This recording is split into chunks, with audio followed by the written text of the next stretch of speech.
Hello everyone and welcome to this week's behind the scenes devlog video, and this week I'm going to be working on the genetic modification system.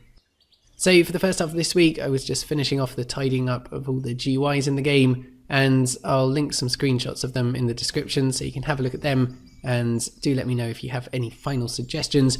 But they're all pretty much finished now, apart from a few icons that need updating, and also the entity pop-up GUI. I still haven't done much work on that. But that is one of the things that I'm going to be doing in the next couple of days. So the main thing that I'm going to be changing in the entity pop-up GUI this week is the trait modification system. And before I get started with that, I thought I'd show you a quick demonstration of the current system so that you have an idea of what I'm changing. So every plant and animal in the game has some traits, which you can see here in the entity pop-up GUI, and these traits determine certain characteristics about the entity. So for example, the size or the speed or the fruit productivity.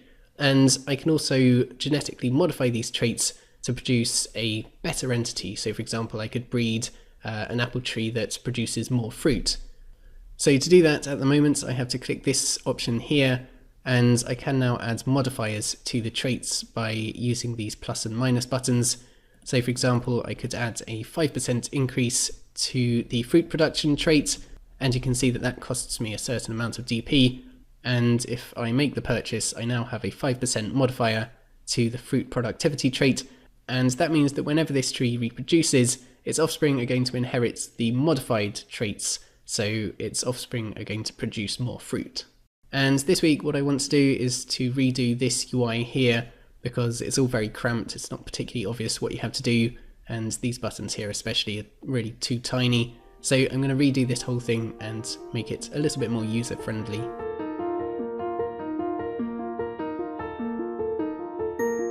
So the first thing that I've done today is to completely redo the modifier panel for the traits, as you can see here. So this panel displays the current modifiers for the traits, and if you want to edit one of the modifiers, you click on the edit button next to it, and that brings up a new panel, and in this panel is going to be all of the tools that you need to edit that trait modifier.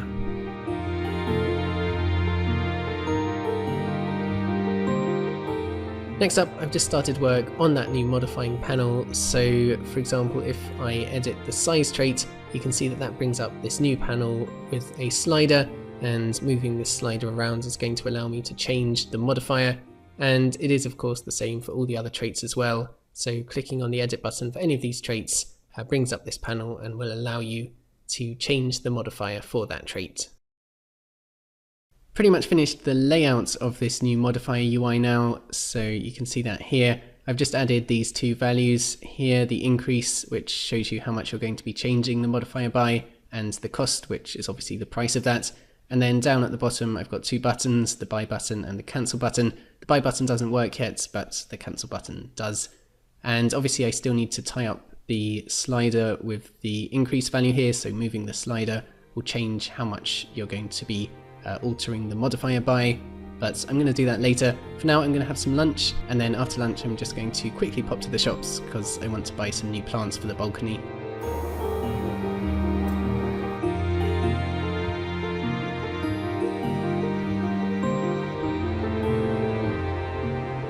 Back to work now, and I've just tied up the slider with that increase display, so you can now choose how much you want to change the modifier by. And as you can see, the price is also changing as well. The price isn't actually correctly calculated, I need to do some work on that, but this just gives you an idea of what it will be like.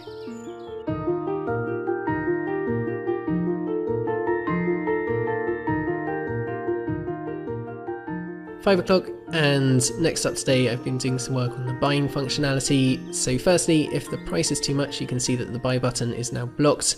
But if you can purchase it and you click on the buy button, that now works, and you can see that you lose some DP when you do that, but it doesn't actually change the trait modifier yet, so that's what I'm going to be doing next. 6:20 now, and I'm nearly finished with this. So you can see that the traits are now all grey until you actually make a modification. So if I now do that for the disease resistant trait and purchase this, you can see that it goes blue, and also the modifier is actually applied. So you can see I now have a +6% disease resistant modifier, and I can increase that to +9, and of course it works for the other traits as well. So for example, a -2% bounce power modifier.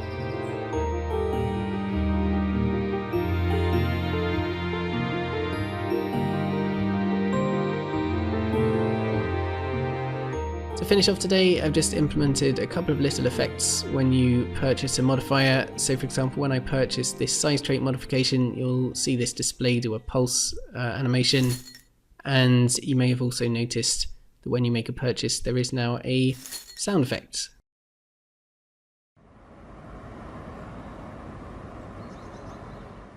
Good morning everyone, it is Friday morning, and today before I get started with work I thought I'd go for a quick bike ride because it's such a nice sunny morning, and then when I get back I'll continue on with the trait stuff.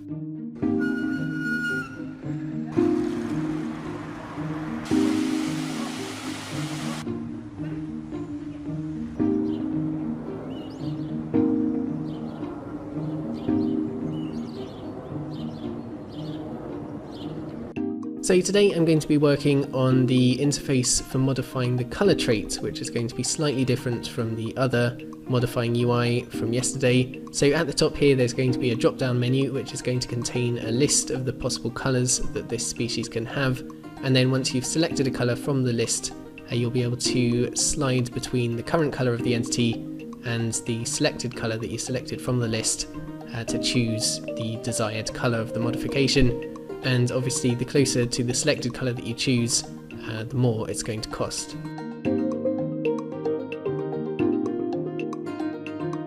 So the next thing that I'm working on is that drop down menu of colours that I was talking about, and at the moment I'm in the middle of trying to get the drop down menu code, which I have from before.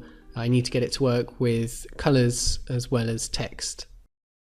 So after a bit of work I have now got the drop down menu able to display colours as well as just text, so that's all working as it should be. And also when you select a colour it now gets displayed at the end of the slider, and you can see that when you slide between the current and the selected colour, the target colour underneath changes appropriately, as does the cost. So that's all good and working now. I'm going to take a quick break now to plant out the new plants on the balcony, because all the old plants that I got earlier this year have died for some reason. Maybe because the weather wasn't that good this summer, or perhaps because I forgot to water them. I guess we'll never know, but I'm going to plant the new ones now.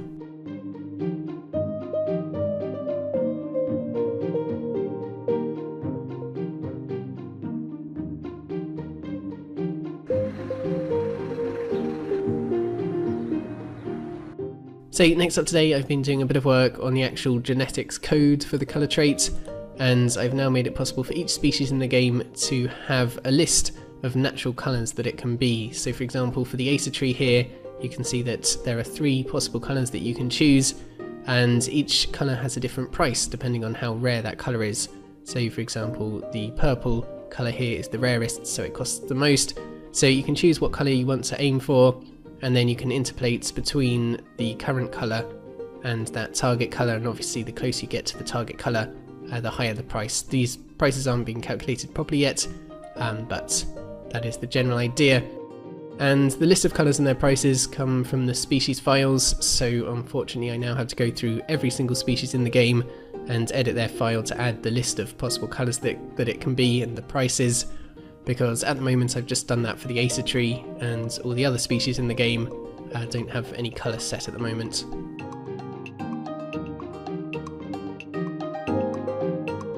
It is 5:30 and I've been doing the colour settings for quite a while now.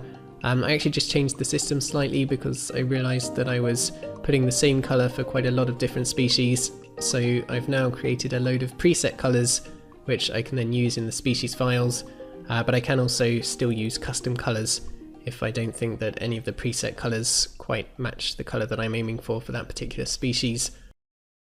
So the genetic modification system is now basically done, and I'm just going to give you a quick demonstration of it in action. So let's say that I want to genetically modify the sheep to breed a new type of sheep which is brown and slightly bigger. So I can genetically modify any of these sheep here. I'm going to pick this one, and to start off with I need to go into the traits tab where all the traits are, and then I'm going to select the genetic modification option here, which will bring up all the modifiers and I can now edit these. So I'm going to start off with the size trait. I want to add a modifier to this, and I'm going to add an 8% increase to that. So I'm just going to purchase that. And I also want to change the color. The color I want to go for is brown. You can see that I've also added a gold option here, but that's a bit too expensive. So I'm just going to stick with brown for now. And I can then slide this slider all the way up because I can afford it. And I'm going to purchase that. So when this sheep here has any offspring, those offspring are going to inherit the modified version of its traits. So if we wait a while, when it has babies, they should be brown and slightly bigger than usual. So a bit of time has passed, and as you can see, a new sheep has been born, and as expected, it is brown, and the size trait for this sheep is slightly bigger than the parent size trait. So that is the genetic modification system pretty much working. The only thing that I haven't done yet is those price calculations, but I'll do that next week. But other than that, it is now all working.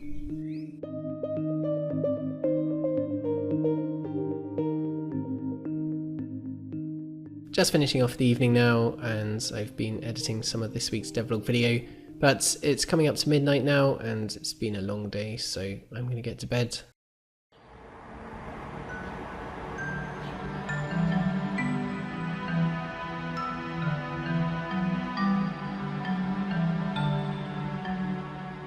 So that is pretty much going to be it for this week. Next week I'm going to be continuing on with the trait stuff and also making any final tweaks and improvements to the UI. And then after that I'll be moving on to the final few tasks that need to get done before release. Before I finish this video, I just need to give a huge shout out to the top Patreon supporters from last month, who were Dylan Thompson, Benjamin Fuller, Alexander Chavez, Daniel Thean, Blue Nova, Danny D, Timothy Gibbons and Crazy Rusky. So a massive thank you to you guys, and of course to everyone else who's been supporting me on Patreon. For this week though, that is it. Thank you guys very much for watching this video. Do subscribe if you haven't already. Have a fantastic week, and I will see you all next time.